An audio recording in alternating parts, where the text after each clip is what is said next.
What I see in front of me is not just a group of students pursuing degree in economics. Rather, I see potential policy makers and aspiring economists who could reconstruct the system and bring about changes we wish to perceive. A warm good morning to one and all on and off the dais. Let me quote Bernard Shaw here. The economy is the art of making the most of life. The love of the economy is the root of all virtue. Today we have gathered here to discuss and critically analyze various economic scenarios around the globe. College life is not just about lectures and textbooks. It's more about intellectual sessions like the one we are having today. Indeed, and our subject being so dynamic, it enables us to think out of the box as well. Certainly, and the guest we have with us makes it even more special. So, let's commence with our session. I welcome Nanda from 2nd DC for the prayer.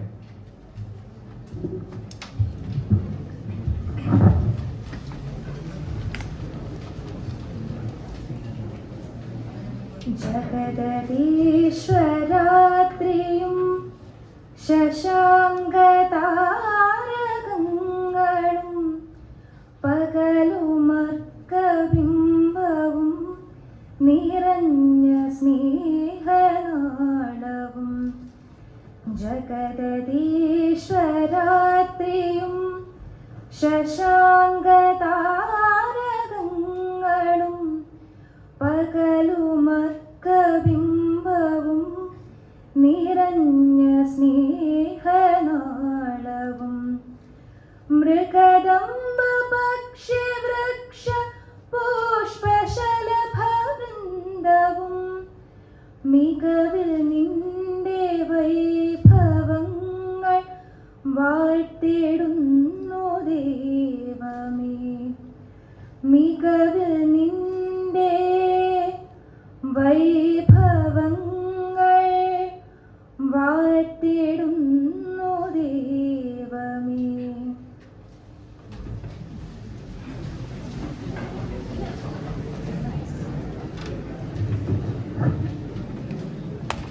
Next, I would like to welcome Gauri Gayatri of 2nd DC to deliver the welcome speech.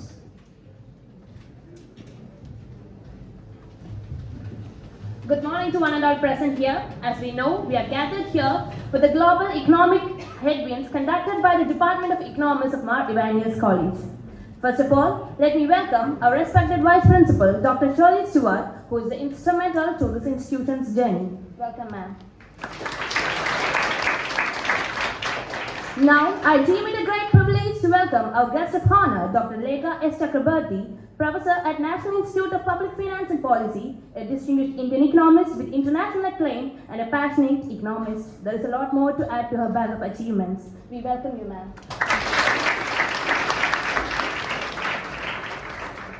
Next, I'd be happy to welcome our bursar, Father Soji Matthew, to this function.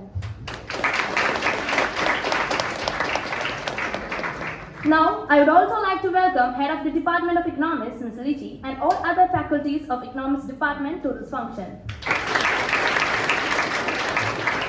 Finally, let me welcome all the students of Economics Department. Welcome you all once again. Thank you.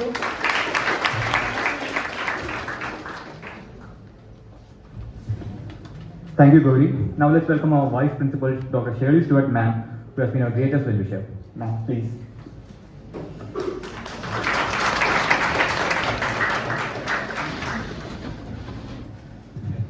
That was kind of out of the blue. I thought I'd speak only after all the others on the dais speaks. Dear Lekha Chakraborty, the chief guest for the day, dear Bursa, Father Soji Matthew, dear Liji, and all the other members of the faculty of the Department of Economics, and my dear children. It is always a privilege and an honor to be part of the activities of the Department of Economics, because you have sort of become the most dynamic department in the whole of Mar Evanius College. So, in the last 1.5 years, maybe I should put it more specifically, since Liji and Abhilash and Keetan and the new person, all of you have joined the department.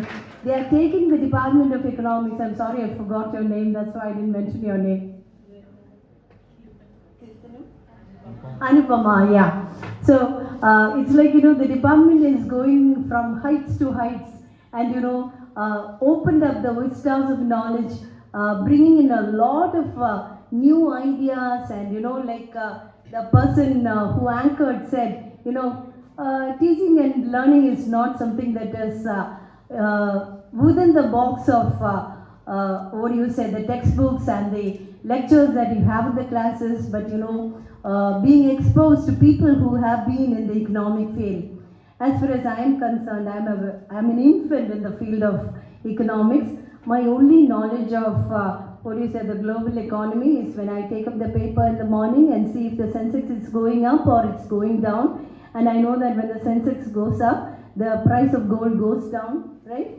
Yes, and vice versa. And once in a while, you see all these bulls and bears and all that, going up and down, and the arrows going up and down. That's all my knowledge of Sensex is all about, or economy is all about. And once in a while, when you have a war in Sri Lanka or in Ukraine or in places like that, you suddenly see the Sensex going down. And when a new president comes to the US, the economy goes up, and there is a kind of vigor that is there in the Sensex field. And all these are the basic common things that we, the commoners, know about economics, and the kind of ramifications, the various things that happen in the world impact on the economy of the world. It is not something that is limited to one nation alone. It is something that is there. Something happens in one part of the world, it happens in the rest of the world also. So how important your economic analysis and economics has to do with the growth of the world. And today it's a great honor for me to be here because Lekha is a very close friend of ours, an old student of ours, and there is always a happiness and a pleasure that I see on her face and in her eyes when she gets an opportunity to be here with us. The first time it was an online meet 2 years back, 1.5 years back, when she was analyzing the budget, the Indian budget. She was the right person to do that because she was one of the advisors to the finance ministry. And already we are late. I don't want to take up more of your time. Thank you so much, Lekha, for being with us today. Thank you, Liji, the dynamic HOD of economics, for arranging such activities. And just wait to hear our Barsat talk on economics, okay? Leaving you to that. Thank you so much. God bless you all.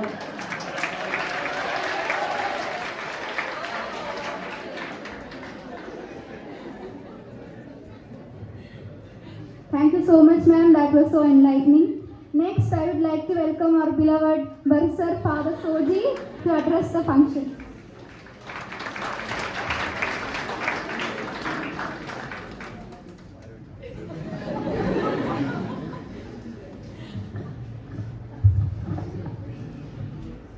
Respected Vice Principal, today's guest of honor, Lekha Ma'am, the HOD, PG teacher, respected faculty members, dear students.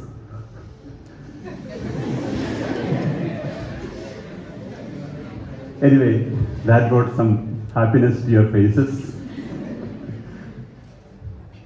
I was attracted by the first sentence said by Gayatri. We are not just students, potential policymakers. That's really something very important. I feel and I think economic policies define the fate of a nation. During the time of Manmohan Singh, while he was the finance minister, the closed economy became open economy, and we are able to compete with all the nations around the globe.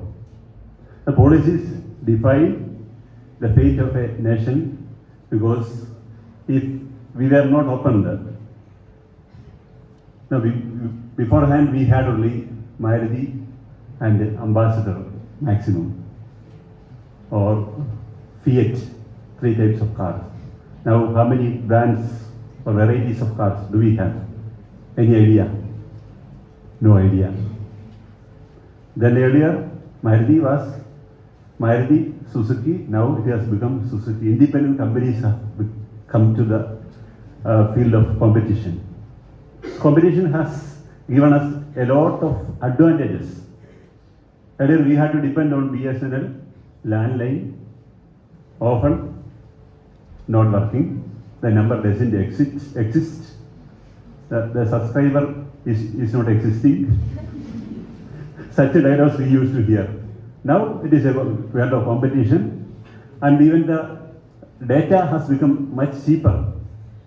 I have to say, it is cheaper than, the mobile data is cheaper than in any other countries of the world, even cheaper than European countries. So the economy has brought a lot of advantages in our favor. So the political administration, if they are backed by a good economic analysts who can frame good policies, the country can prosper. But the problem we face in the poverty rate, where is our position? India is after even Pakistan. That is something alarming. But the richest people of the world, some of them are from this poor India. See the balance, how does it go?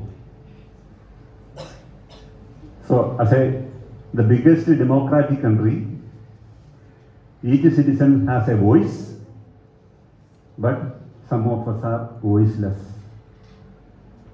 Some of us can't pronounce, some of us can't read.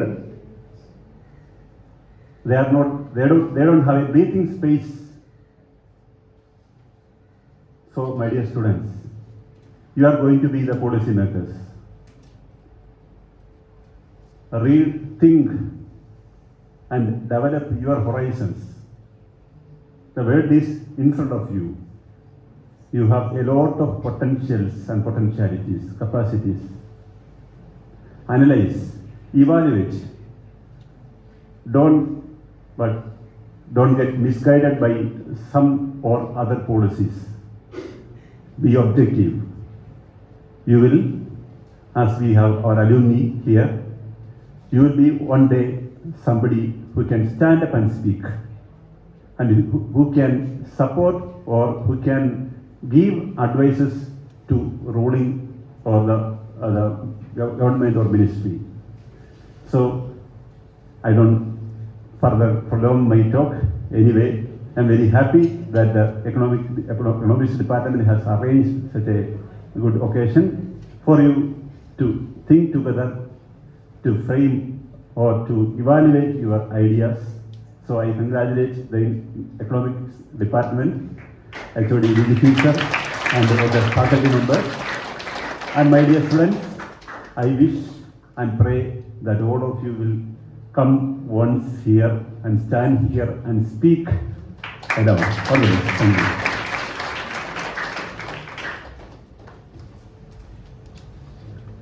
Thank you, Father. It's always a pleasure hearing you speak. Now it's time to welcome the pillar of our economics department, our very own HOD, Liji ma'am, for felicitation. Ma'am, please.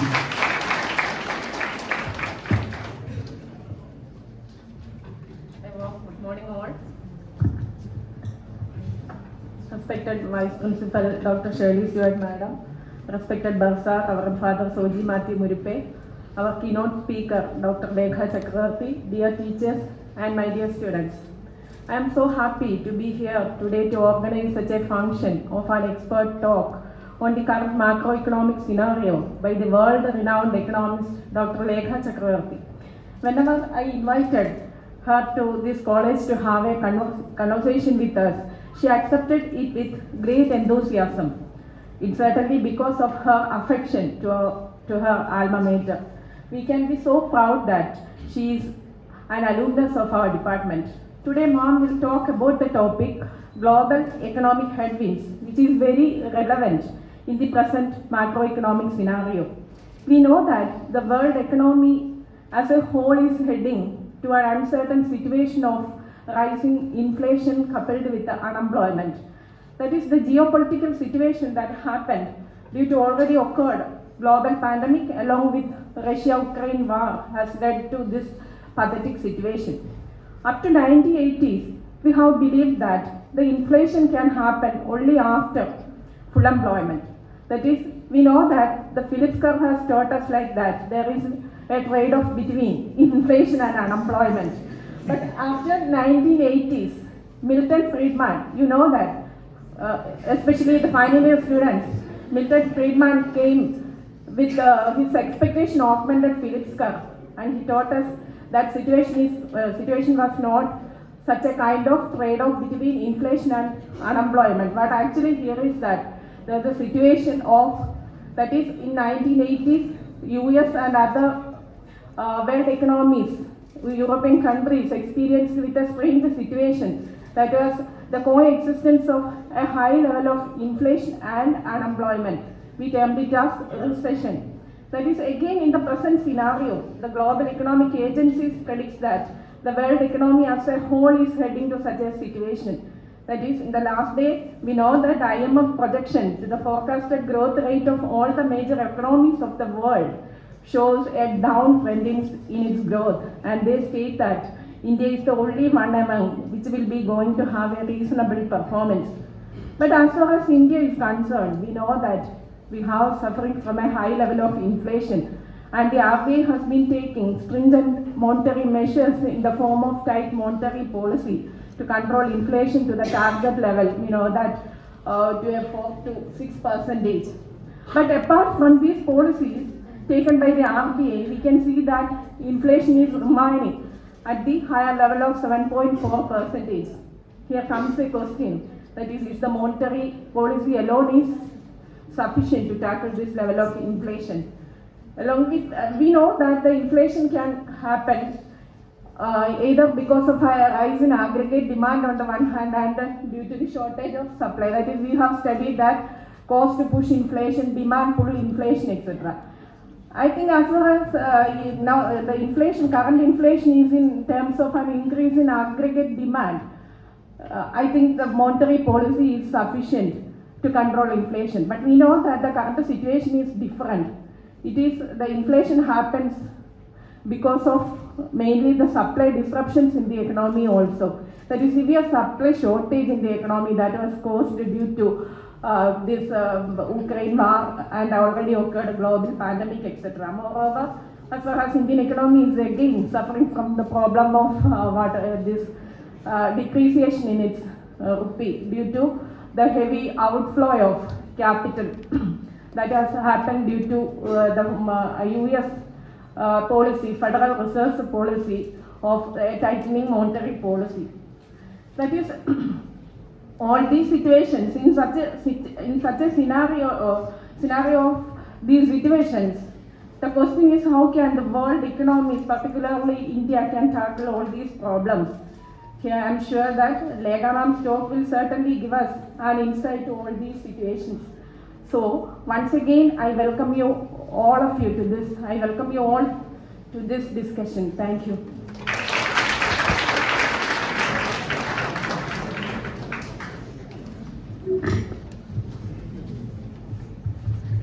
Thank you so much, ma'am. And it's an honor to invite Lekha ma'am to address the gathering because she's not at all an unfamiliar face to most of us. She's been with us before and the charisma she spreads, it's just amazing. So we have Lekha ma'am with us today, and she is a professor at National Institute of Public Finance and Policy and elected member of the Governing Board of Management, International Institute of Public Finance, Munich, the World Association of Public Finance Economists. And she is also a research affiliate at the Levy Economic Institute of Bard College, New York. Her areas of interest are macroeconomics of public finance, fiscal federalism, gender budgeting, and much more. She is also an established author and has worked for the IMF, World Bank, the UNESCAP, the UNDP, the UN Women, and the Commonwealth Secretariat on short stints.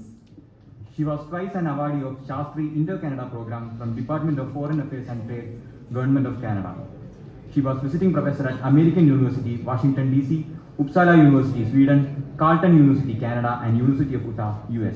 She is a columnist in various newspapers and has papers in national and international journals.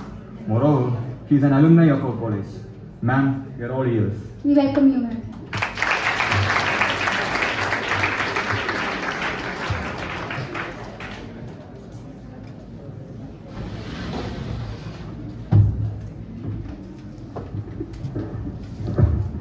Thank you so much, respected Vice Principal Shirley ma'am, Basar father, my dear friend, and your rock star, HOD Dr. Liji ma'am, of course Abhilash sir, faculty members, student leaders, and my dear students. It's such a wonderful morning, and when Shirley ma'am spoke, lot of energy, I could derive from her voice, the spirit. This happened in the budget meeting as well, and so nicely the backdrop of my talk was put in front of you by Liji ma'am. And of course the questions you raised are very controversial regarding privatization, globalization, which just happened in 1991. And we are, India is at 75th year. So when we think about India at 75, the questions raised by Father Basar is very controversial. I hope to touch upon a little bit on that. Let's begin with the focus topic Liji ma'am asked me to speak. That's on the global headwinds. And as you correctly interpreted, the global headwinds is nothing but the global challenges we are facing. And as Liji ma'am pointed out, it's about the energy price volatility happened after the war in Ukraine, and also the kind of beggar thy neighbor hypothesis which is happening by the US Fed Reserve, which Liji ma'am mentioned. Let me begin from there.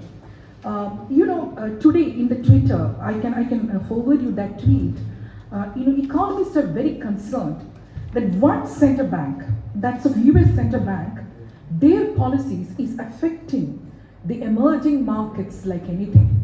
So that is deepening the recession. And have you thought about it, about one center bank, how it can make us so vulnerable? US Fed Reserve, as Liji ma'am pointed out, is in a hawkish mode. They are increasing their interest rates like anything. It's a series of rise in the interest rate. So what happened when US Fed Reserve increases the interest rate?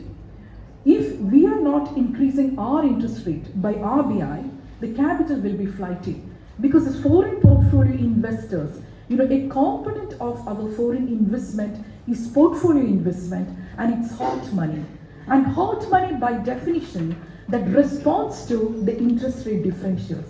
And the country in which the interest rate is high, the money naturally will flow to that country. So should we increase our interest rate? We are doing that. And in consecutive MPC meetings, MPCs, Monetary Policy Committee meetings in the RBI, we are in a mood to increase the interest rates. Now, the external members of the Reserve Bank of India, Monetary Policy Committees, they are not agreeing to the series of rise in interest rate. We have reached a terminal point or an upper bound around 6%. Now where to?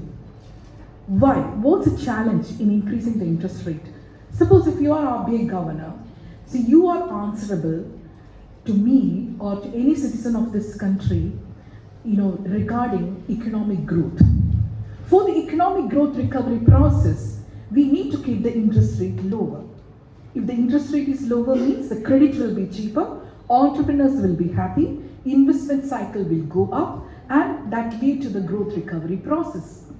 But if you are in a mood to increase the interest rate, that affects the growth recovery process. And we have overcome a pandemic, and we don't know how many variants are, over there. So in the economic recovery process, if you are doing a premature normalization procedure by increasing the interest rates, because since May 2020, we kept the interest rate lower for the growth recovery process. So now we are in a mood to increase the interest rate for three reasons. One, mounting inflation. To tackle the mounting inflation, we are increasing the interest rates. Two, financialization of savings. Because our parents save, they need a very attractive interest rate for putting the money in the bank. And third, capital flight. We are scared about capital flight because if the interest rates are lower, the capital can be flighty and it move to the countries where the interest rate is attractive. But on the other side, what are the dangers of increasing the interest rate? The cost of borrowing of government will go up. So RBI as an institution, it's a conflict of interest.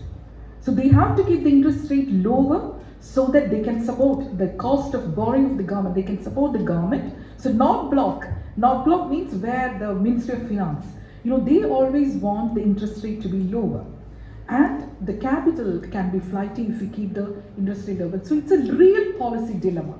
So you can come and talk to me, have you been the RBI governor, you will be in the spree of rise in the interest rates, or you will agree to the external members of MPC, the Monetary Policy Committee, Ashima Goyal, Verma, they are now making right noises that after reaching the terminal point of the 6% of interest rate, where to?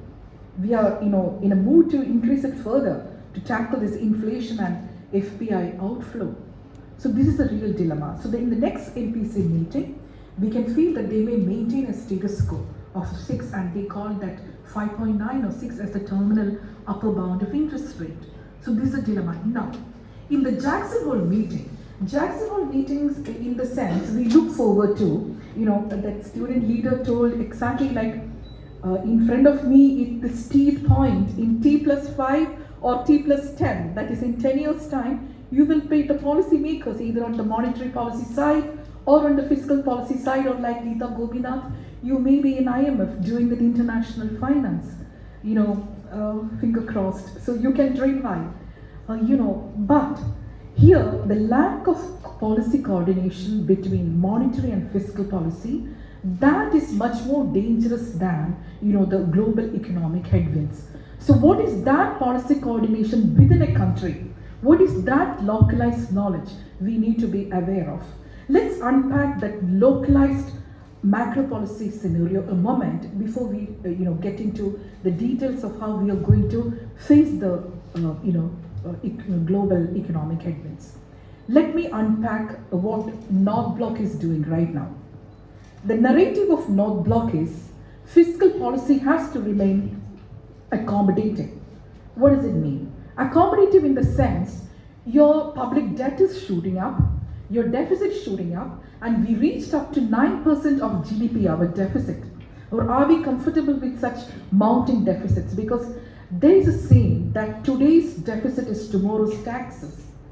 So are we doing injustice to the future generations? Because in the overlapping generations model, we need to see whether it's creating intergenerational iniquity.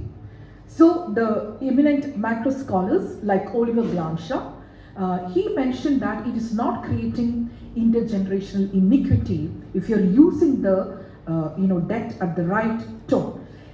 Excuse me.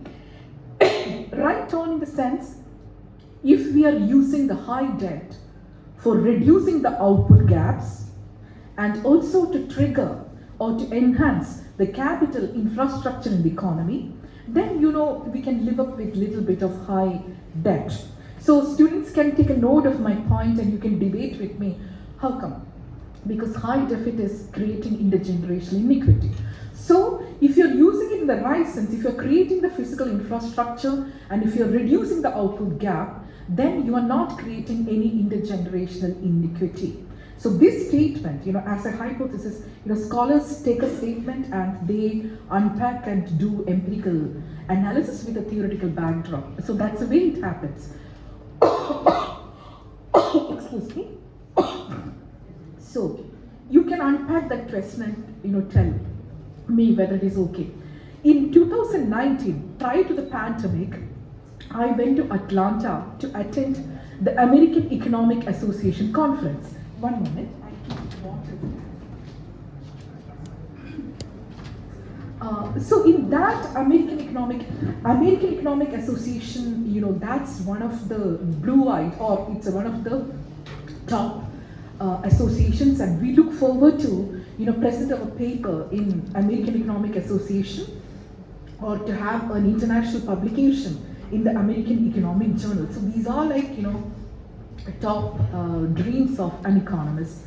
So I was privileged. I attended the meeting. There, the presidential address was given by Oliver Gramsci. That was in Atlanta. So there, even prior to the pandemic, excuse me, prior to the pandemic, the narrative put forward by Oliver Gramsci that helped, in a sense, the global economy to have a fiscal redominance. In the sense, he mentioned in his last slide in the PowerPoint that public debt is not good. That's a concept, but the public debt, is not good, but it is not bad either. I can see a student nodding her head like public debt is not good, but it is not bad either. So what was his take is, it is related to the fiscal rules. And you must have heard about the fiscal rules, in the European Union context, that we have to maintain the deficit to 3% of GDP.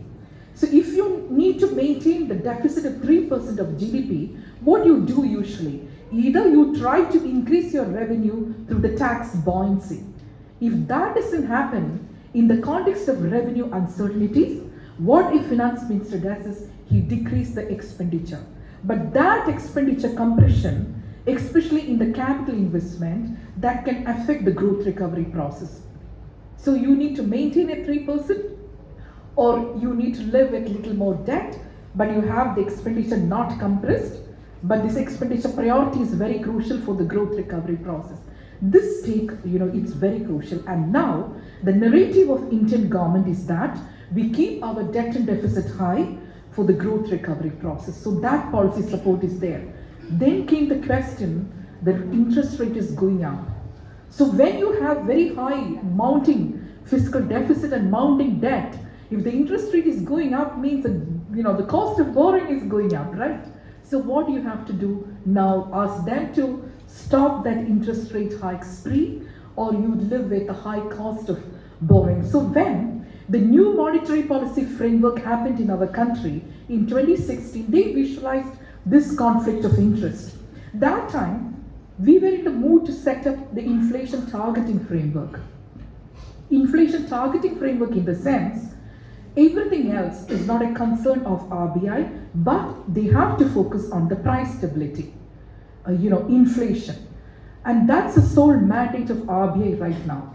Then came the conflict of interest. So if they are, the watchdog of inflation, what will happen when, the debt is mounting and you need to keep the interest rate lower? Because for tackling inflation, you will rise the interest rates. And we are also in the negative interest rate quadrant right now. In the sense, in the Indian economy, we are allowed to go up to 6% of inflation. That's the official comfort zone. Like 4% is a nominal anchor, then plus or minus 2%.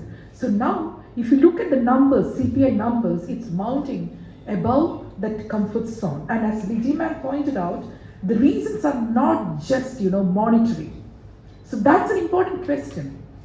When inflation is not strictly a monetary phenomenon, as she mentioned, and if it is coming from the supply side disruptions, if it is coming from the food inflation, fuel inflation, how the single mandate of the price stability or inflation targeting can control the inflation? That's a valid question raised by Liji ma'am. And the way RBI defend is that they anchor the inflationary expectations.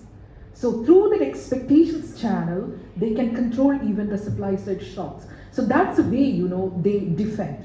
And now, what is this inflation expectations? Certain variables in the macroeconomics are unobserved. For instance, expectations. Your expectations, you cannot quantify that. Inflationary expectations. So when one variable is unobserved, then you float certain surveys. So we have an inflation expectation survey conducted by RBI to capture this variable. Now, I talked about the output gap earlier, use of the public debt to reduce the output gap. So your inflation targeting is, determined by the inflation anchor that you decide for your country as 4%, officially allowed. Then you have inflationary expectations and output gap.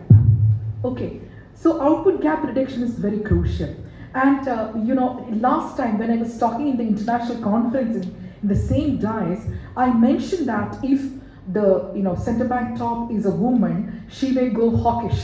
So then later, the students, your friends like Anna Maria and Ashish, when they interviewed me, that interview is there in the YouTube of Marivans College. You must listen to the way they asked me the questions, and I was like, you must listen to that interview. And in that, she asked me why I am concerned about, why the women are concerned about keeping the interest rates high. Then, my limited answer to that is, if the output gap is reduced, that means the potential output and actual output, the gap is reduced, then women tend to focus more on inflation. And to tackle the inflation, it needs to be kept higher, the interest rate. But if the output gap is wider, growth recovery process is very crucial. So for that, you cannot increase the interest rate beyond a point, because then that will suffer. So I mentioned about an unobserved variable on this part of the equation, which is inflationary expectations. But in the output gap side also, there is an unobserved variable, and you can guess that.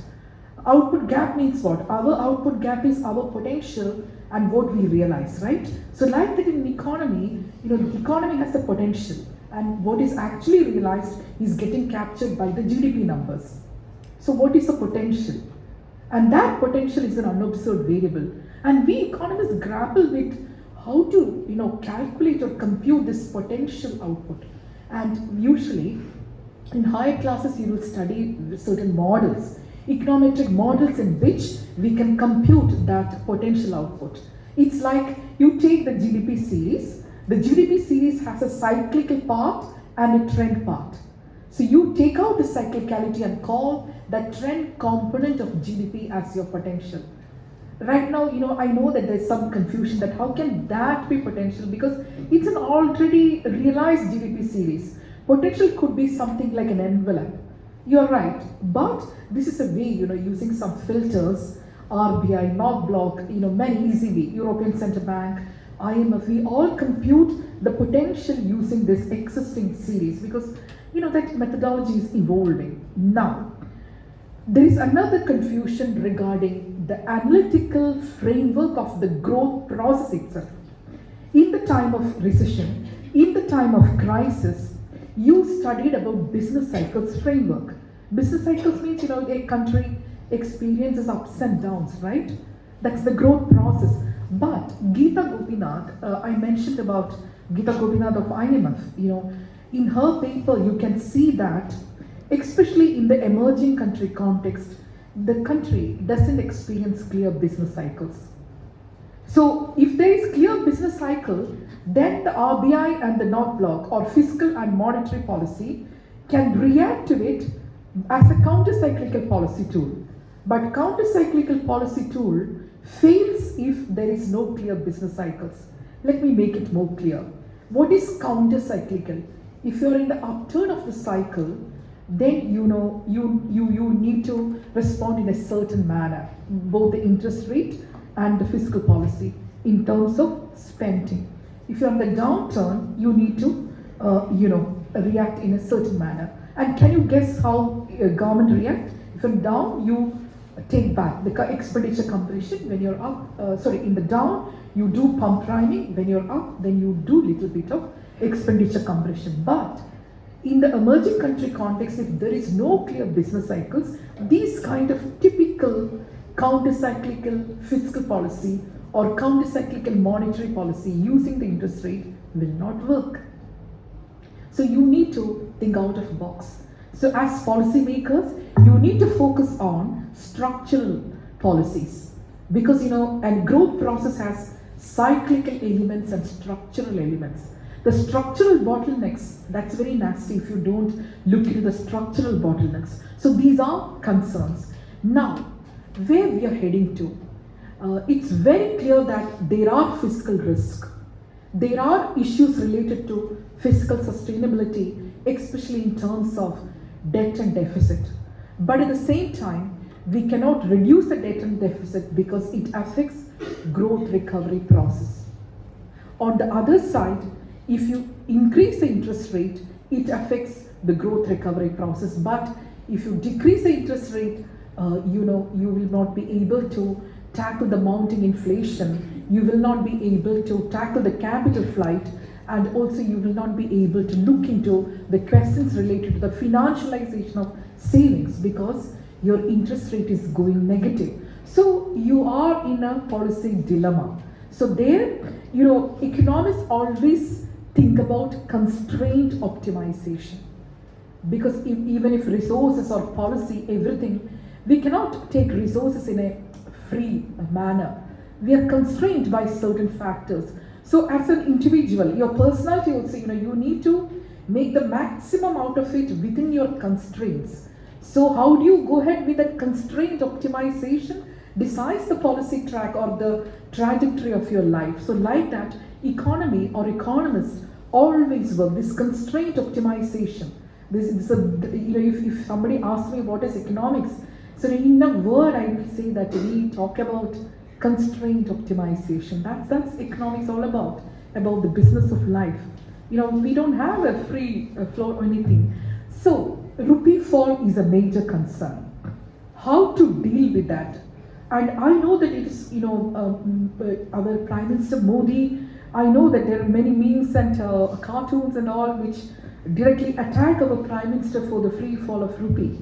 But when you unpack that where it is coming from, it's coming that global headwinds is affecting that.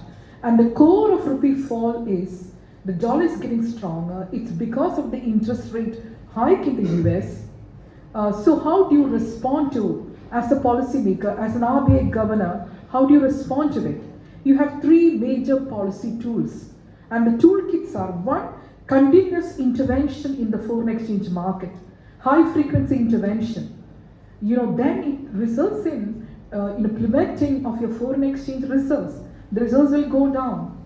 Second is capital controls. We have done that policy tool in 2013 when things were not like this. Now it's under control. By 2013 we faced a lot of troubles related to inflation and rupee fall. Then capital controls we thought that will help, but it didn't. So when the capital control is not helping, when continuous intervention in the foreign exchange market, that's not, because that gives a panic signal also to the investor. Why the RBI is intervening continuously in the forex market? That gives panic signals. So to me, the predominant way to control the rupee fall is interest rate defense, and that's what the RBI is doing its job. Because why there is a flight of capital, why the foreign exchange is falling? It's because in the Western world, J. Powell is in a mood to increase interest rates, and the FPI is responding to that. So if the hot money outflow is a predominant cause for the rupee fall, then we need to do an interest rate defense. So in one interview with Hindu, the Hindu journalist asked me whether can we work out with the export competitiveness. There is a concept called real effective exchange rate. Can we do something related to that? Then my answer is, as in the macroeconomics textbook, about the balance of payment. It has got two components. One is the current account deficit, which is your X minus M, export minus imports. The other is capital account. So you need to see it in a holistic manner. If you see the current account deficit alone, X minus M widening, of course inflation is affecting, because it's feeding into the imported inflation. Our imports are getting costlier. So that is also led to the mounting inflation. M is going high. X is not doing well. X in the sense exports. Our export presence in the global market is just 4.4. It's less than 1%. So if you're focusing on X minus M, and in Raghuram Rajan, when he was the RBI governor, this X minus M went up to above 4% of GDP. Now it's mounting. It's touching 4. So what to do?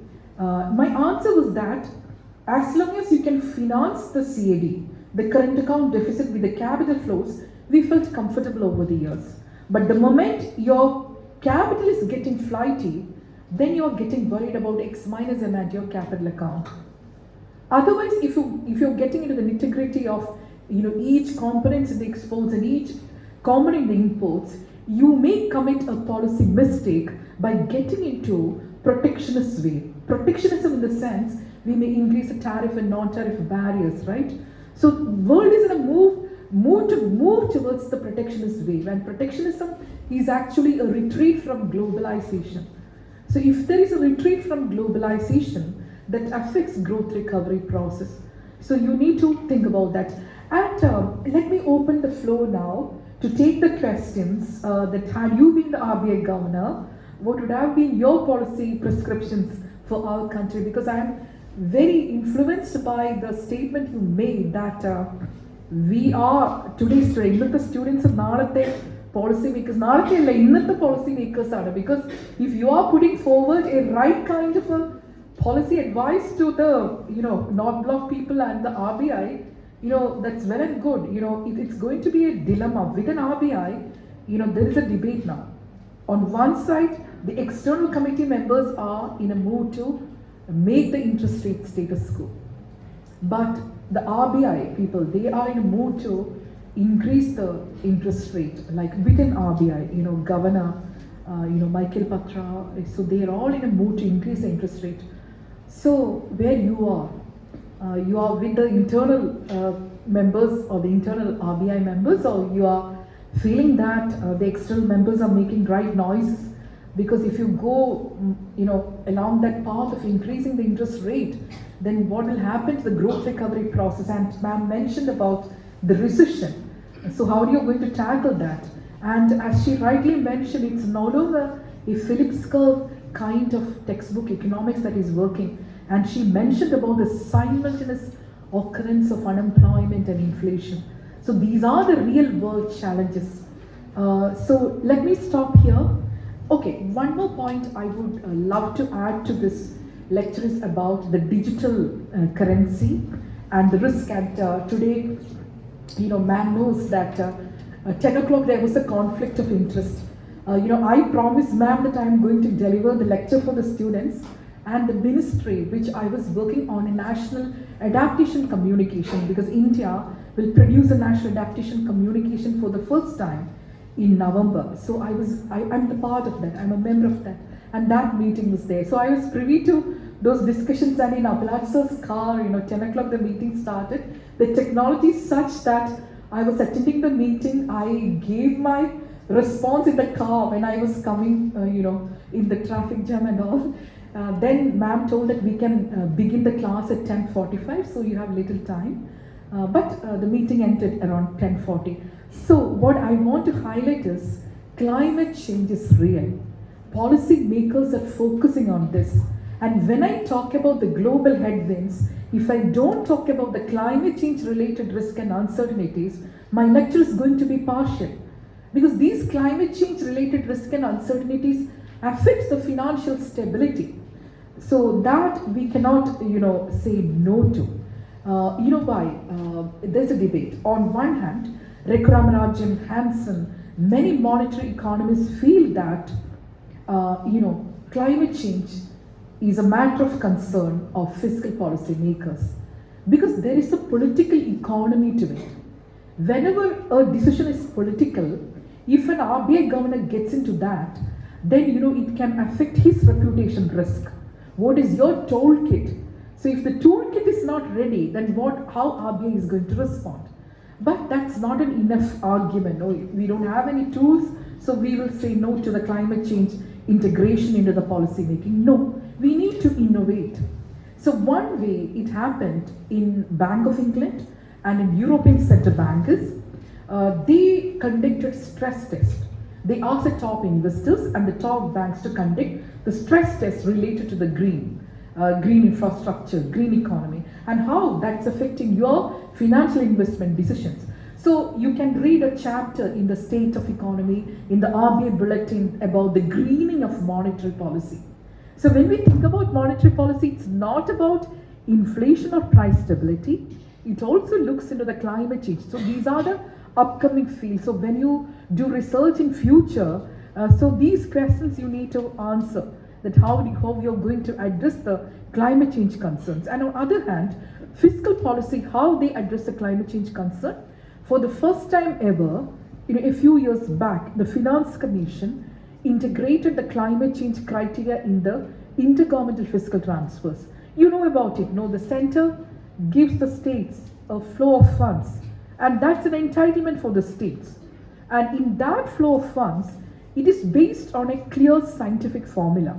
In what way, center gives funds to the subnational governments. So it's based on population of the state governments. It's based on area. It's based on the climate change criteria net forest cover. It's based on tax effort of the subnational government. So in that, integration of the climate change criteria was very crucial. So that's the way we address them. Then in the last budget, in the budget talk also I highlighted in February, we floated green bonds. And what exactly is green bond? Our fiscal deficit, it's not only the level of deficit that matters. I mentioned about 3%. How you finance the fiscal deficit is also a matter of concern. And how you finance your deficit? You can print money. The RBI can print money. You can do bond financing, or you can go to the external, like IMFs or external, bond financing. And in Sri Lanka, they have gone for the external bond financing, which Liji ma'am mentioned that they are, and even Stuart ma'am mentioned that they are in the crisis because they have gone ahead with external financing component quite significant. But India need not worry about that. It will not happen in India. Of course, we have global economic headwinds. We have challenges, but we will not be another Sri Lanka. That will not happen because our country is more diverse. Our external financing of deficit is not that high. We are doing it internally. And over the years, we have shifted the financing pattern of deficit from asking RBI to print money, we will finance a deficit. So that tendency is now controlled by the late 80s. Now we are into the bond financing. Okay, and this green bond is a part of that bond financing. In the sense, certain bonds are earmarked for green infrastructure. So it's a kind of a thematic bond financing in which you finance your deficit. So you can also think about it, okay, if it is for climate, I can think about many other thematic bond financing. I can ask you earmark certain portion of this for human development related concerns. Why climate alone? But in Argentina, they have gender bonds. The gender inequality issues needs, finance support. And a part of that financing of the deficit that is earmarked for the concerns related with gender inequality. So it's a kind of, upcoming policy tools, green bonds. It's the earmark for the green infrastructure. Then we have this, what you call the monetary policy stress test. So these are upcoming field. And to add to this confusion, we are going digital. And central bank may float a digital currency. So you don't have to carry money in your purse anymore. You can have a digital currency. But one thing is that if you guys as policymakers go globetrotting, I do that, I love traveling. As a part of that, you spend money, but data privacy is a matter. And if the RBI's data privacy, if they are not authentic, how much they can get into the data privacy of the individuals, how they use the money. So these are a matter of concerns, but if it's in a cash, data privacy is always there, that you are not accountable. So that's one concern. But the bright side of it is financial inclusion. Our country is highly unbanked. The bank branches penetration to the deeper regions is not there. And once we tackle this digital divide, it is an important statement. There's a huge digital divide here. Once you tackle that, and if you give access to the digital infrastructure to all the citizens of India, then CBDC, central bank digital currency, may work. Otherwise, you can understand in the COVID time, due to the digital divide, the lack of access to the digital infrastructure, how students suffered. So that's a predominant prelude to CBDC. In the countries in which the digital infrastructure is quite strong, they can go ahead with that. But regulatory framework is very crucial because this can also get into the fraudulence, right? In the cross-border transactions and all. And especially, it's crypto. You know that the youngsters are very fond of crypto. I don't know whether you started investing in crypto, but many Indians are investing in crypto because it is high risk but high return asset. Maybe girls are less risk averse, boys are risk taking. I don't know, it's biological or it is your access to the networks that prompt you to get into the high risk, high return assets. I don't know whether it is biological or access to the networks. And my hunch is it's access to the networks, because girls love to take risk. I know that. So, crypto, it's like a promise. Like if you risk, then it's a high return. So, but what, don't say no to CBDC or crypto. What we have to do is, the policymakers from the government and the RBI, we need to put forward a regulatory framework. So that's the way I argue about it, because I think many economists argue that it is not good. The digital currency and crypto is not good, because their concern is it can affect the financial stability. But many economists, like I belong to that school of thought in which I believe regulatory framework is very crucial. If you have a proper regulatory framework, if you are becoming an entrepreneur after your completion of your course, you want to become an entrepreneur. If you want to trade e-commerce with foreign partners, you should be allowed to do that in a digital currency. That should ease the business. That's an ease of doing business. But fraudulence and other kind of unpleasant things need to be avoided, and that can be avoided only by a proper regulatory framework in which the entrepreneurs, the upcoming entrepreneurs, are protected. So what is that regulatory framework? We need to see. Or whatever country has done, it's very interesting. They announced a tax on crypto. So anyway, you are doing a lot of business in crypto, so give me 30%. So you're minting money, so from that you give me 30%. So where this 30% tax is coming from, whatever speculation you do in our country, speculatory activities like casino, horse race, these are all not there, no? But in South Africa, in many countries, there are a lot of speculation related activities, and it is taxed. And crypto is a part of that. That's why this 30% coming from. So I don't know in future in Kochi, more casinos will be there or not, I don't know. And we are not into a speculative, trading business that's significant in our country. But crypto Indians do. So these are the upcoming things. You take a watch over all these things, though you don't trade, but keep because these are the upcoming things about economics. And as students, you must read Fishing of Fools. Fishing in the sense of spelling is not F-I-S-H, it is P-H-I. Fishing, right? You are dealing with a lot of internet related business. No, you are, cloud and sky, I know that. So fishing means, some kind of fraudulence excess. So fishing for fools, and again P-H-O-O-L-S. And you know who are the authors of that book? It's Akerlof. Akerlof is a Nobel laureate, and Robert Schiller. So students should read that. And some professors asked, as teenagers, what's a book that I can gift to this upcoming economist? Then they told that give Fishing of Fools. That book, give hard time to the teachers.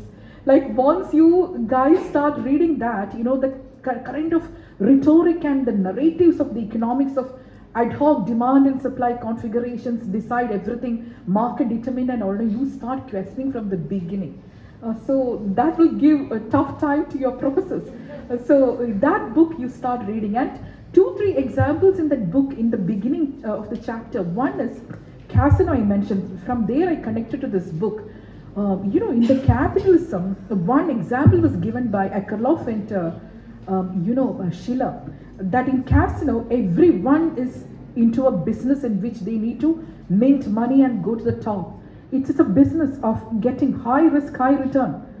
So there, suddenly your friend or somebody is having a heart collapse. If you're attending to it, economic growth is suffering. That's capitalism. So what they do is, they keep doctors at specific points. Doctors attend to it so that the economic activity is not getting affected, and they are trading. Such cruel, such heartless. Economists are not that heartless.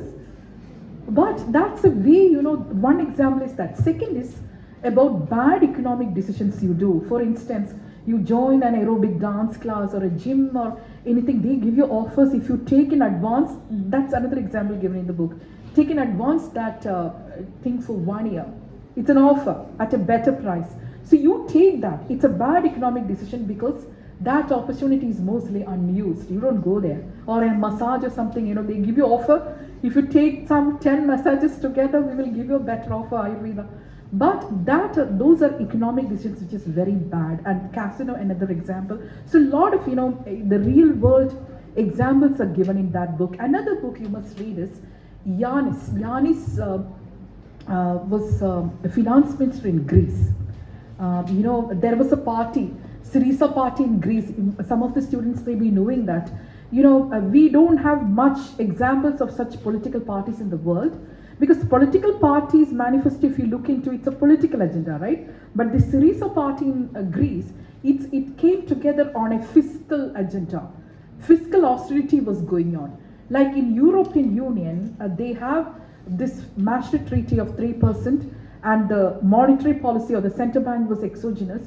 So certain individual countries like Greece, Italy, they were undergoing a lot of problems because of this fiscal austerity measures, and it was affecting the country.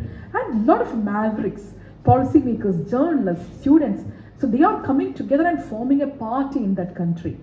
And you mentioned about Levy Economic Institute, which I am affiliated to. There, that executive president Dimitri and his wife Rania, they all became the part of that political party, and they were arguing for employment policies. And it's a beautiful political party based on fiscal agenda.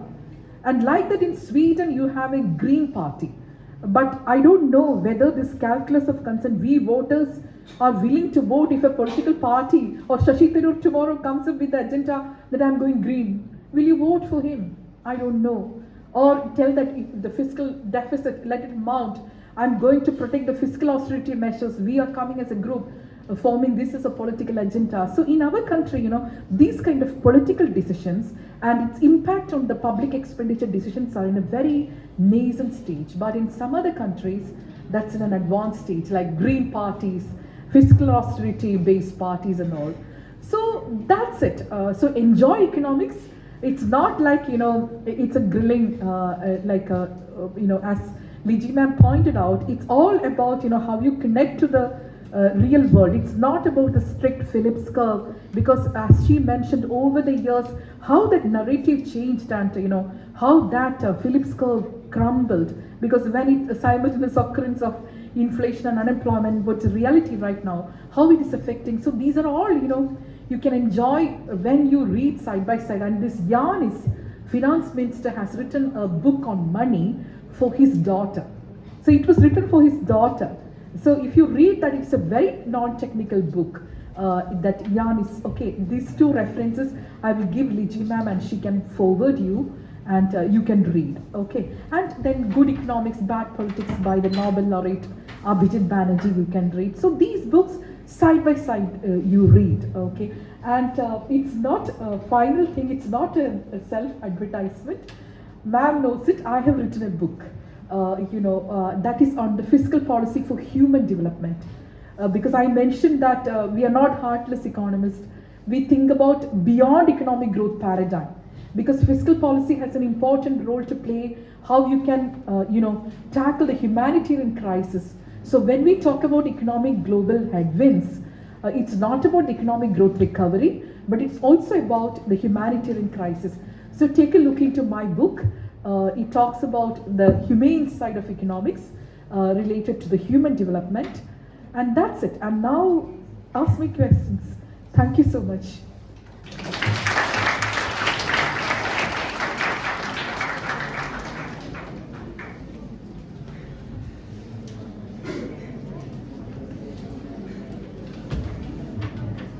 Thank you so much, ma'am, for your awe-inspiring words. Now it's time for a question and answer session. So we are all presented with an opportunity to ask questions related to economics to ma'am. So interested persons can ask their questions. Mike will be here in a few minutes. You can come here and ask. Yeah. Interested ones can come here.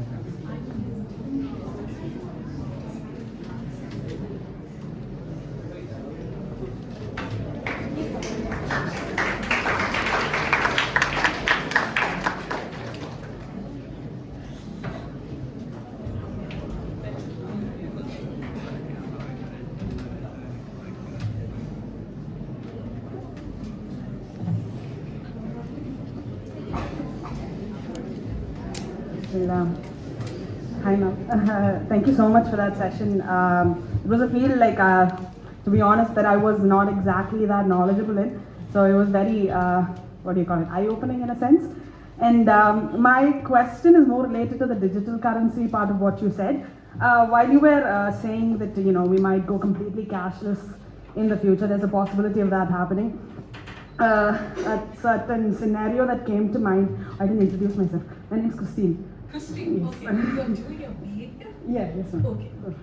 So, ma'am, I remembered, you know, we have conversations in our homes about currencies and digital currencies, and my parents are not exactly that fond of completely going digital in the matters of currency. And a certain situation that came to mind was the Chennai floods that happened 2017 or 18. And I remembered, you know, people were actually getting into digital currency and they were not carrying that much of liquid cash with them. And when the flood happened, you know, there were internet problems, and you know, accessibility to digital currency actually went down quite a lot, and that created a problem where they could not buy things, right? They had money in their banks, but they could not take it out or spend it.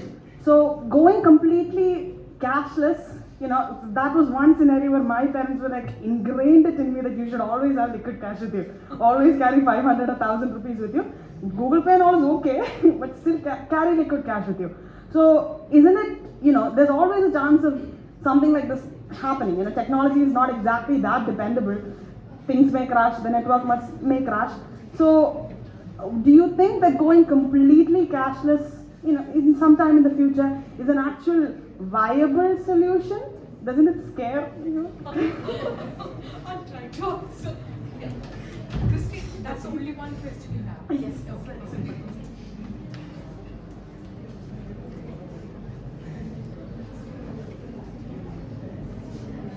Come over.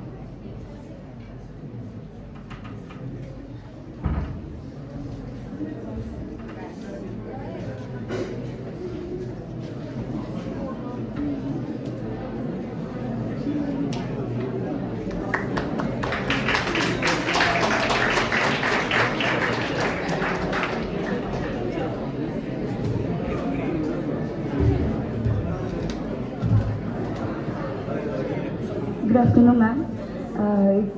It's greatly pleasure to meet you. This is my fourth class. In my memory is correct, it's my fourth class with you. I have been in all your class since the last 2 years. But the time was a COVID period, so it's so many classes. Anupama. Oh, finally, ma'am. Finally. Ma'am, I just have got a doubt. That in our Kerala itself, we have primarily in a downward progression of economic growth. So it's all saying that some economists have said at a point of time that we are not focusing on the primary goods or the production of primary goods. We are always main contribution of our economy is to the tertiary sector and to the industrial sector, and the main part to the primary goods is all lower. Since this crisis also, the investment part or the investment of Kerala economy is also very much lower. So is that all the only reason for the recession in economic growth? Because more outflow of our economic growth has been going out of other countries and to other states. That's because the electricity has been borrowed from northern states, and food materials and the rice and vegetables has been borrowing from Tamil Nadu and Karnataka. And we have been selling and importing rubber and other much of cereals like that. But it's especially to be noted that we are, the importing is more than exporting. So ma'am, do you think that the investment will only solve this problem of our recession in economic growth in Kerala? Because per head, every people born in Kerala has been in debt of 1 lakh something rupees. Yeah, some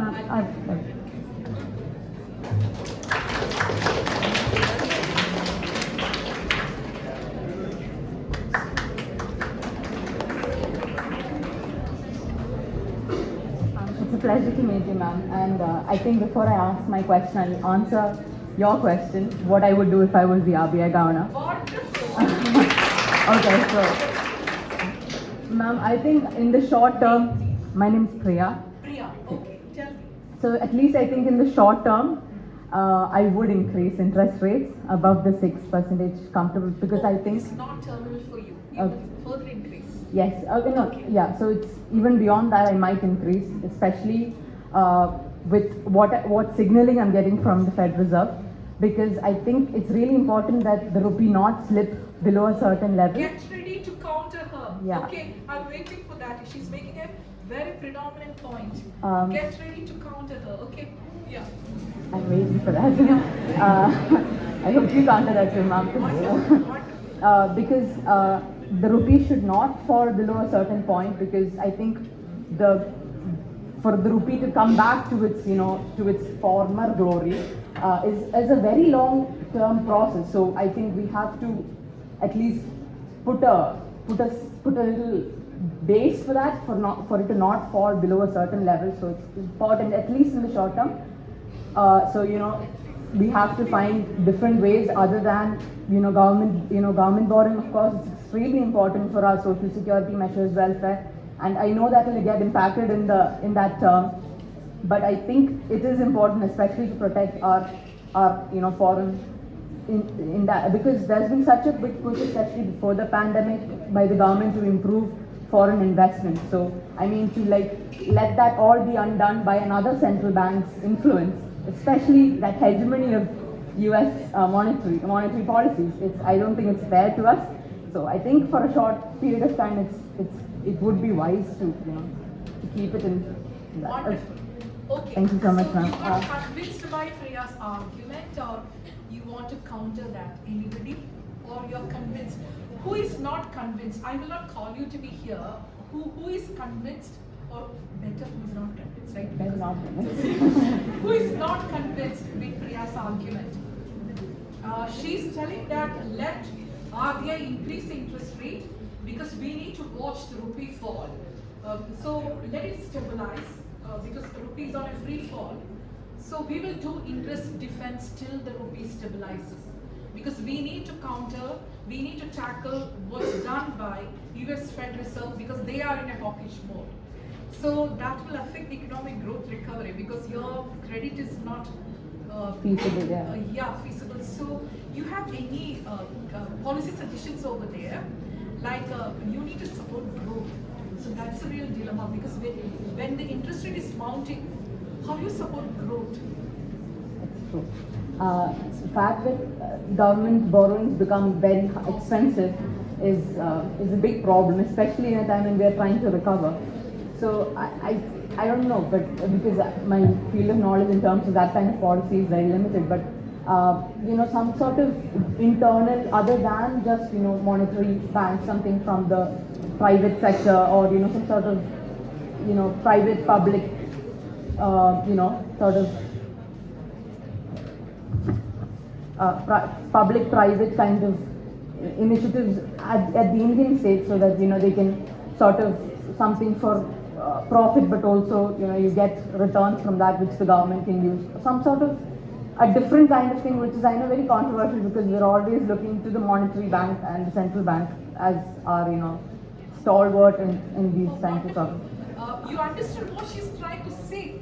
She's telling that let monetary policy focus on stabilizing the rupee fall, stabilizing what's happening from the West and the global economic headwinds. Let it focus on that through interest rate defense, but a policy coordination through the fiscal policy front. The government has to do for the growth recovery process. That's a beautiful take. You're convinced with her, or any counter points to that? Because growth is always the concern if you are in a mood for hawkishness. If you're hawkish and rise interest rate, it affects the growth recovery process. How many of you are not convinced?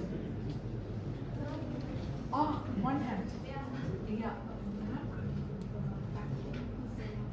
You're convinced me. Not convinced. So one faculty should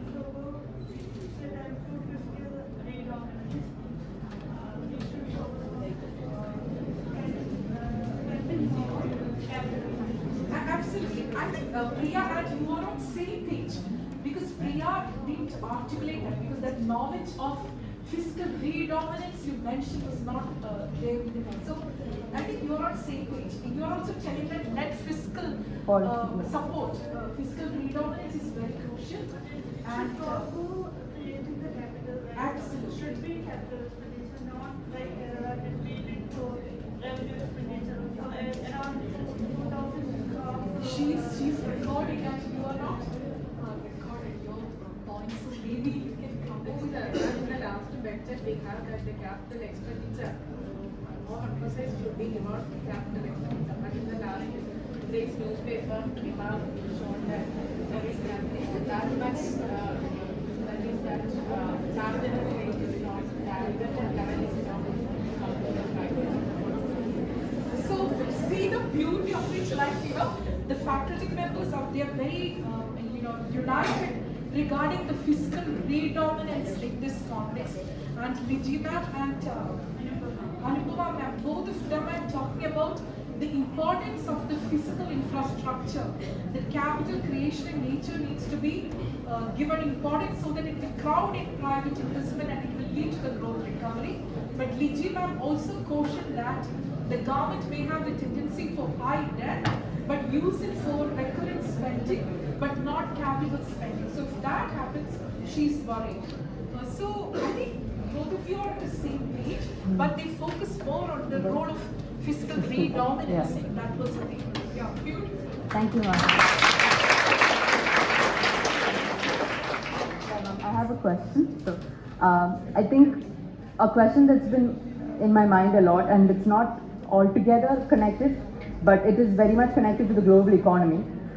It's about, you see a rise of conservation and conservative policy makers across the world now. And they call for a lot of austerity measures, reduction in welfare.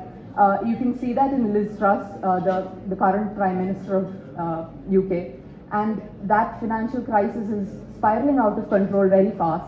So I want to know your take on it. What are the possible policy measures that they can adopt? What is the wise way for them to go forward, especially with the energy crisis, we're talking about sustainability, all of those issues. And the European market, energy market, all of that is very, I think, interlinked and coming at a very poor time, especially because of the war and stuff. And an unfortunate time also. So I just want to know what's your take on that, because I think you can provide us a very holistic and international sort of framework for that. All right. Thank you so much, ma'am.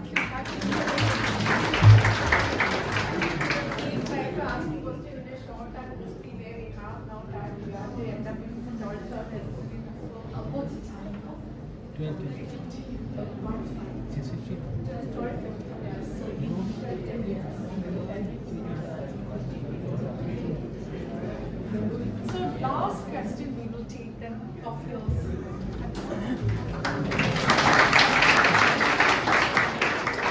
Thank you again, ma'am, for your productive session. My question is this. There is a very competing fight between economies of United States and China, and the Russia-Ukraine war is looming.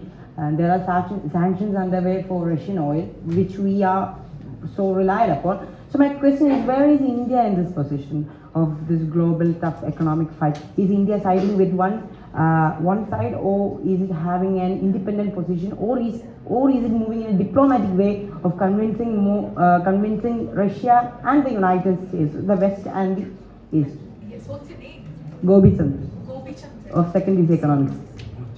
Thank you, ma'am.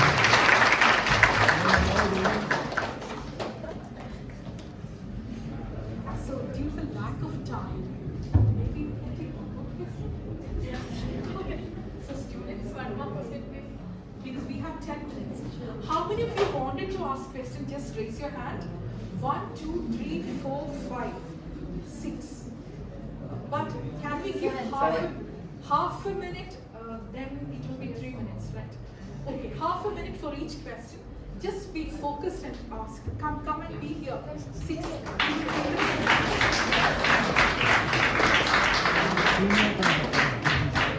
can be here in a queue. Good afternoon, ma'am. I'm George Michael of third year. Yes. As Liji ma'am has mentioned earlier, when most of the countries' economy around the globe, their growth is slowing down. But India is doing better, and it is not so much visible to us. As you have mentioned, our fiscal deficit is increasing, interest rate is increasing, and cost of borrowings are also increasing. So it's not so much visible to most of us. Why is it so? Good. Thank you.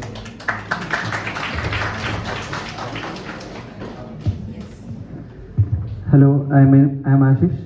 So my question is, I have my interest on this foreign policy and economics. So when I linked both, I just arrived in this question that I guess economics is mostly a US business right now. Yeah, when we look in theory, we have US domination, and when we look in macroeconomy as well, we have this dollar domination.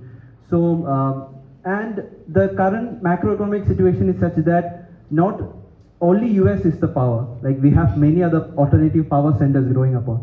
So do you think we have to change our stand on this global economy? Like we should start thinking not the whole global economy is based on US, but we have other centers as well.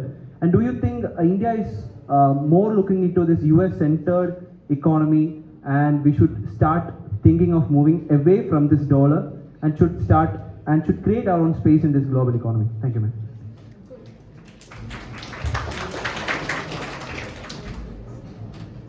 Good morning, ma'am. It's actually a pleasure to meet you. My name is Marin, and I'm in the second year. My question is related to financial market. As we all know, credit rating agencies actually assess the financial strength of firms and government entities. But in the international era, there are three major credit rating agencies: the S&P, Moody's, and the Fiscal. But during the financial crisis of the 2008, these agencies gave favorable credit to the Lehman Brothers, but later it bankrupted in 2008 itself, in September itself. And in a financial inquiry crisis report, it is stated that these three agencies were accused of being the primary reason for the financial meltdown of 2008. So, do you really think that the credit agencies are credible in the current situation, and do we need a more transparent and more like an open thing related to the credit in the financial market?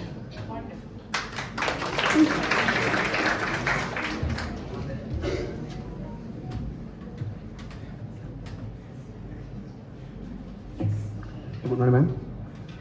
My name is Naseed Muhammad from 30s Economics.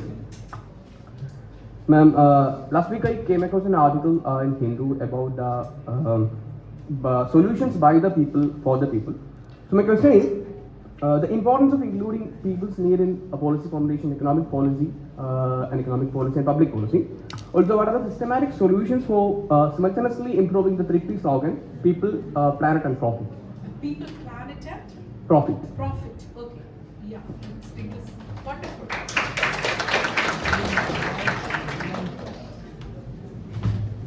Good afternoon, ma'am. Myself Gaina from 2nd DC Economics. My question is related, third DC Economics. My question is related to the IT sector. In yesterday's Hindu newspaper, it was mentioned that the IT sector is becoming more and more cautious about the global macroeconomic headwinds.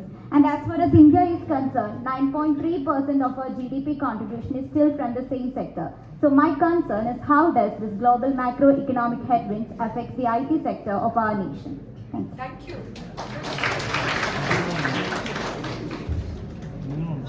Good afternoon, ma'am. I am Dina, first BC Economics. I have a small question. How do foreign exchange reserve serve in tackling inflation?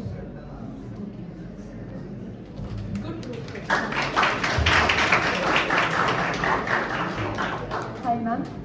First of all, I am saying it's a very personal question, and once I have asked to you. your exploration of economics started from here, as any one of us. So how your journey from here, Ivanius, your economics journey, how it's flourished, and how what your advice for us to flourish in our journey of economics, and your personal experience in here. She's giving me 5 minutes to Okay. But I think we'll be in touch. yeah. But no, I think many of us needed this talk because it's so important for us to be as like you here. So Sure. so it must be Another time, there's a 10 minutes question. I'll do it. What's your name? Anita. Anita.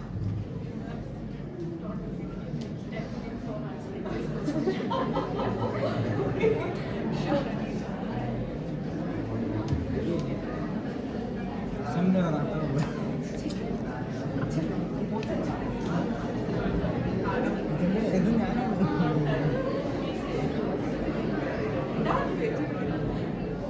Are you sure? No more questions?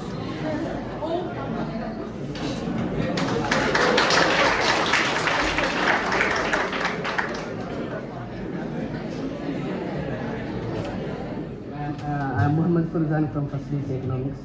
Mohammed? Furzan. Furzan. Okay. Yes. And we are now post Russia-Ukraine war, and it was much more a game of politics. I think it was much more a game of economics than politics, because many people say that it was a game of Russia to tackle the supremacy of America in the field of economics. And we have discussed that how the policy of America has affected the India and economy all over the world, and the decline of the petrodollar system and like that. So, is there a future in which gradually the power of American dollar will decline, and change in monetary policy by the American central bank won't affect the world at all?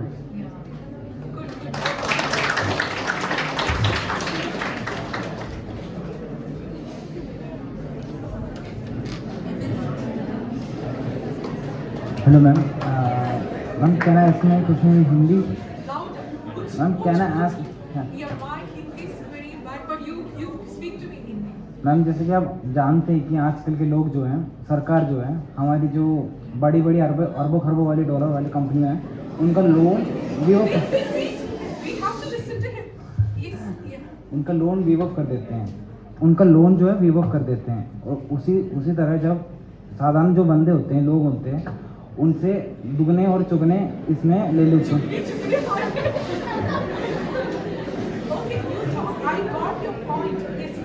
ना, और सरकार का कहना होता है कि वो लोग मतलब कि एम्प्लॉयमेंट देंगे और क्या कहते हैं एसेट प्रोड्यूस करेंगे, जीडीपी में प्रोड्यूस करेंगे, पर मैम कभी दिखता ही नहीं है, ऐसा कुछ होता ही नहीं है। ये कोई सही तरीका है कि बस ऐसे ही मतलब कि पार्टी के लिए फंडिंग के लिए पैसे लेना होता है इसलिए होता है, या फिर ऐसे ही फालतू का होता है? मैम मालूम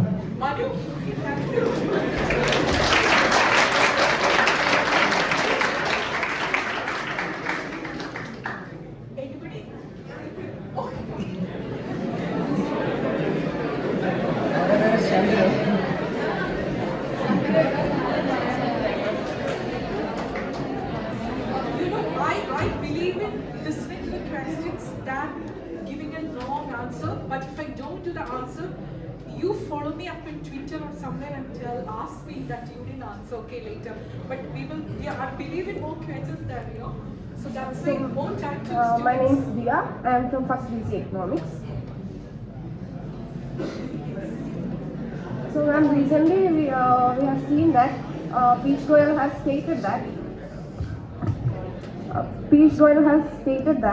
by 2030 the export from India will be $2 trillion. And as per the CII and EY reports, India has been attracting $475 billion in FDI in 5 years. So, what is your view on the possibility of India attaining these two heights? Thank you.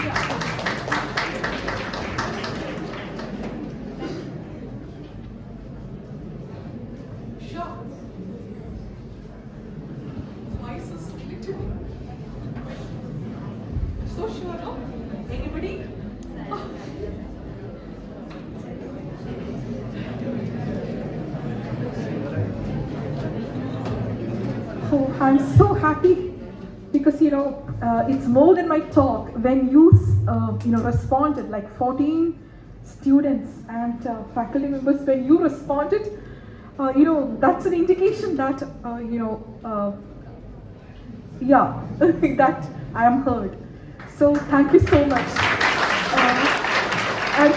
First of all, in answering Priya's question, the way the faculty members supported me, I'm grateful to them because they, univocally told that fiscal dominance is very crucial in this context when monetary policy is focusing on inflation containment. So that point, she, Liji ma'am and Anupama ma'am supported, and that's the way we could answer Priya, but Priya's points were very convincing that in this context, you just be hawkish, don't think about anything else.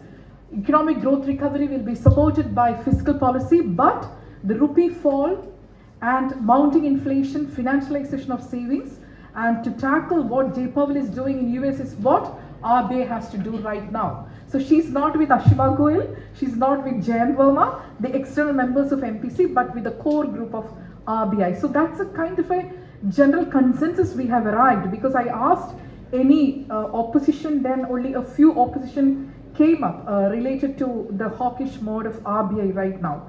And I'm going to club the questions together of, thank you so much, okay, Anupama, Priya, Gopi Chandra, Jyotish, Ashish, Menon, Naseeb, Ganga, Veena, Anuj or Anjali, Firzan, yeah, and they're all, if I club that into two, one predominant question in all these things is about the structural policies we need to focus on, and the kind of role of state in the welfare. So in just half a minute, I will tell you that the welfare, the policies need to be given priority, but unfortunately we are into a debate on freebies. So to tackle this question of welfare and the role of the state, we need to first understand that freebie is not an eclectic term. We need to have a clear definition of what exactly is freebie. So that question relates to the state versus market, and the government has to focus on non-rival and non-excludable commodities and maybe the merit goods.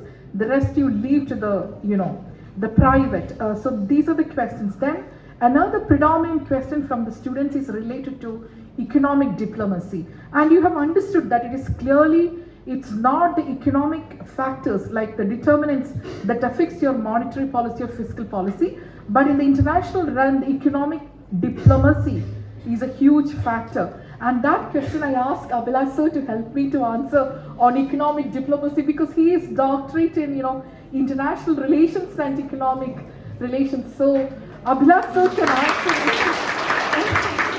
related to the economic diplomacy question. All I want to tell right now is don't retreat from globalization, but what's happening right now is a center away from US. That's what the concern of most of the students, whether that is plausible. So within my limits, I don't know whether it is plausible. The dollar is getting stronger. So we have to wait and watch. We will get an alternative thing. Now, my friend, he asked me in Hindi about the credibility of the government. They are giving a lot of promises, employment, and jugade. Yeah, jugad. It's a very pet word in Delhi. They do a lot of jugad. So whether it's jugad or really it's a budget, that credibility question is very important, because what you announce and what you actually get, usually there's a big gap over there, and that also relates to the voting models. We don't have enough time to get into that. Otherwise, I would love to ask you that why do you guys vote? So this political economy questions, the budget credibility, and the questions related to what people want. It's beautifully spoken by a friend in terms of people, profits, and planet. So that's a way, Naseeb has clearly, that is closely linked to public choice theories. When you grow up, you learn about the public choice theories, and it's related to the voting pattern. Why do you vote in retrospect? That public choice theories, will answer you. And each question is a kind of a world for me, but lack of time. You catch me on Twitter. I will answer you one-to-one over your questions. Now, the last question is about my journey. That also in a minute, my life in a minute, I will tell you. I studied here, then I went to Karyavatam for my PG. Then in CDS, I did my MPhil and PhD. While doing, MPhil and PhD, we got an offer, not really me, my husband got an offer to go to the Finance Commission. There, our world, it's the first time I'm moving cities. So my life, I spent in Trivandrum and in Delhi. These are the two major cities. And each cities, my role, my challenges, everything was so different, and I lived it up. There, as a sprouting economist, the challenge I faced was the kind of training I received in CDS was not neoclassical, who tells about this, deficit is bad. So that schools of thought in macroeconomics was my first challenge, because when you work with an establishment, when you work with government, if you have a set mind about, it's not left-oriented exactly. So how you open up your mind with working with the different regimes in government. So each regime I tackled because we were closely working with government. So those were the challenges. As a woman, I didn't face any challenges, but it may be a rare thing. But my challenges were how you articulate to different regimes of the government. So there, our parents asked us to be upfront when we were children. So I never believed in diplomacy. So economic diplomacy is a huge thing I learned later. But as children, especially our parents, we were asked to be upfront, not be diplomatic. But in North India, when you work in a team, diplomacy plays a major role. Diplomacy is speaking politely, taking the whole team from one position to another, even if you know that your team member is not doing right. It's not like I'm going out of the team, I will not be any longer in the team. So that kind of upfront behavior, then you feel satisfied. Okay, I have done something. It's right for me. No, take from one point to the next point with your team. That's a challenge. It's not that we read in textbooks. But the thing is that you know that your integrity is getting affected, but don't quit. You take rest, but don't quit. You take from this point and the otherwise, your career will be full of black marks. She quit from that project. She had some issues, but your integrity is protected. That's different. But take rest, but don't quit. Take from one point to another one. This is very important. Diplomacy, and it will help you. Because you need to tell even your enemy that this is the way we need to work. I don't have any vested interest. I may commit mistakes, but I don't have any vested interest. So we need to be together. So these are the challenges, it's completely non-economic challenges. Then, as an economist, whatever project you get, you give your heart, soul and brain to that project. Don't wait for a star project to come. Like, nation is going through one PPP of something like that, a major project is coming. No, the project in front of you is a star project. So when you put efforts to it, when you move things, one project, two projects, three projects, then in a short time, you think that you're showing up. Many things started showing up. So you're going to become a star. So don't think that my friend is getting a star project, mine is not. Because when I joined, I got a project on gender, which is looked down upon. When my friends were looking into tax policy of the country and expenditure design, when I was aware of what needs to be done over there regarding deficits, because my thesis was on deficits, but I was given a project on gender. So I was very sad for recognition, but over time, the kind of access to the international finance ministries due to this innovative project for me, when compared to my colleagues, I thought that, it was not wrong. It was good. So don't wait for any star project. Don't be sad that my friend got a star project. No. What is on your desk? You clear your desk with sincerity. Things will show up. And other things, you catch up later. And that's it. And students can go ahead with economic service examination, administrative examination. If you're really academic in nature, like some of the students may not have the tendency to go and do a lot of multiple choice questions, grinding, a lot of competitive exams, be cool. You be academic and go through the high studies channel. Go for your MPhil, PhD. You take that path. If you're feeling that your activity are very aggressive, you can deal with academics and administration efficiently. You take up, Indian Administrative Service or economic thing, and if you are able to work with a crowd internationally, it's a beautiful experience to work with international crowd. Then you can dream of joining UN, IMF, World Bank, and you don't think that my English speaking skills are very bad, because I didn't speak English. Pinaki, my boyfriend, was from West Bengal, and I was in CDS that time, the MPhil student. So that time, it was like a huge pressure for me to speak in English.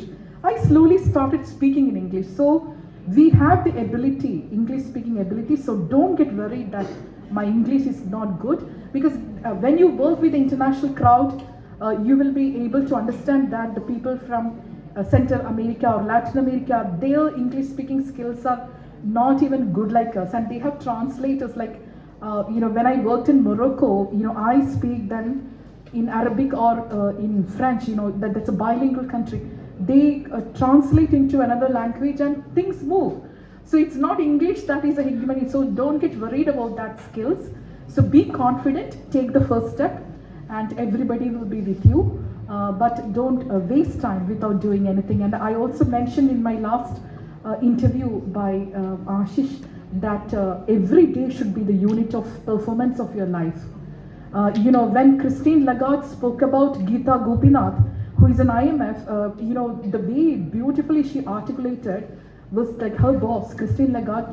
Geeta performs every day. That's a secret of success. You have to perform every day. You move things every day. Like, in 1 month, little bit of moving is not enough. Every day you have to move things.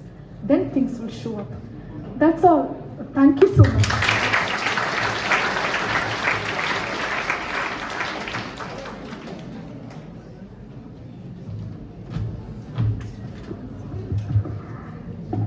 No words, ma'am. It was indeed a fruitful session, from intergenerational inequity to constraint optimization, digital divide, and whatnot. And a huge shout out to every student who raised questions. It was indeed an intellectual give and take that just happened here. And we are about to wind up our session. I invite Amelia for delivering the vote of thanks.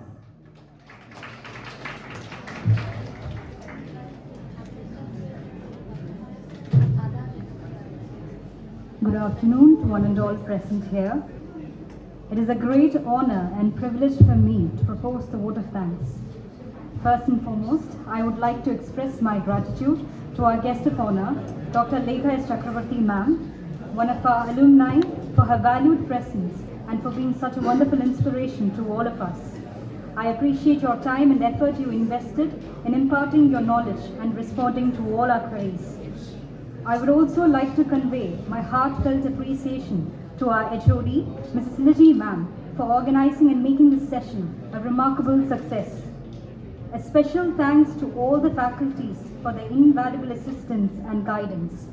Last but not the least, I want to thank my dear friends for making this session so lively and for being such an amazing audience. Thank you. Thank you, Amelia. Next, I would like to welcome Abhilash sir to the dais to speak a few words. Sir.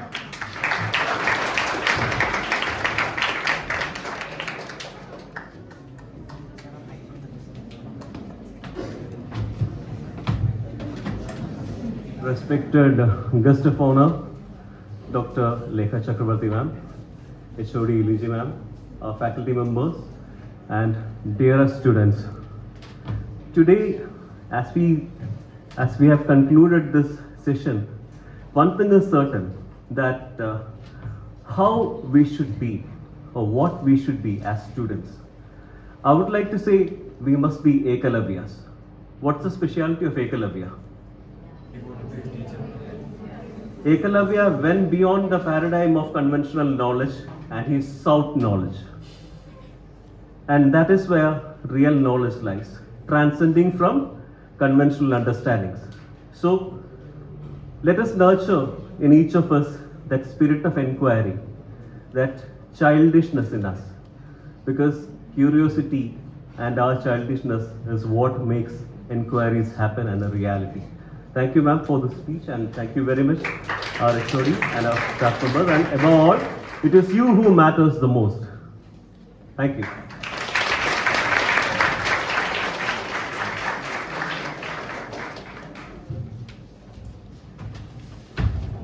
Thank you, sir, for your wonderful words. So with this, we are winding up a beautiful session. Thank you all for your valuable contribution and participation. Thank you. Thank you so much.